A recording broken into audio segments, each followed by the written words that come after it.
Habari za muda huu, ufuatiliaji wa channel hii.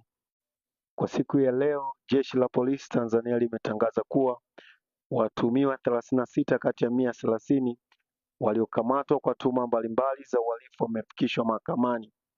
Kwa mujibu wa taarifa iliyotolewa na Jeshi la Polisi Tanzania, watuhumiwa hao waliokamatwa kutokana na tuhuma za kupanga na kuhamasisha vitendo vya kihalifu vilivyohusisha vurugu, uharibifu wa mali na uvunjifu wa amani.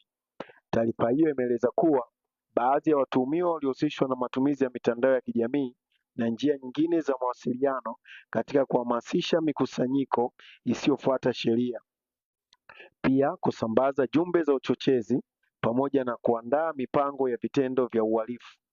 Aidha, Jeshi la Polisi limesema ushahidi uliokusanywa unaonyesha kuwepo kwa tuhuma za kupanga na kushiriki vitendo kama vile vya kuchochea vurugu, kushambulia watu, kuharibu mali za umma na binafsi, pamoja na kuzuia utekelezaji wa majukumu ya vyombo vya dola.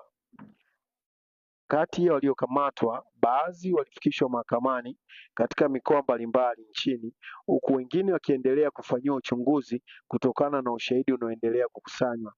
Jeshi la Polisi linawataka wananchi kuendelea kutoa ushirikiano kwa vyombo vya ulinzi na usalama ili kuhakikisha amani na utulivu vinaendelea kulindwa nchini.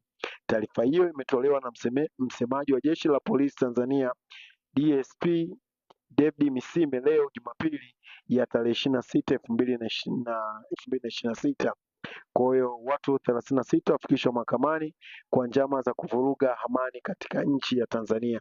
Kwa kama hujasubscribe channel hii, nikuombe ya kuwa uweze kusubscribe ili uweze kuwa kwanza kupata matukio mbalimbali. Usiache kushare na mwenzio, lakini pia usiache kucomment ili uweze kuwa kwanza kupata taarifa hizi, lakini pia maoni yako yatasomwa na yatafanyiwa kazi. Kwa hiyo ni taarifa kutoka Jeshi la Polisi nchini Tanzania kutoka kwa msemaji wao likisema kuwa watu wamekamatwa au wamefikishwa mahakamani watu 36 kati ya 130 kwa makosa ya ugaidi.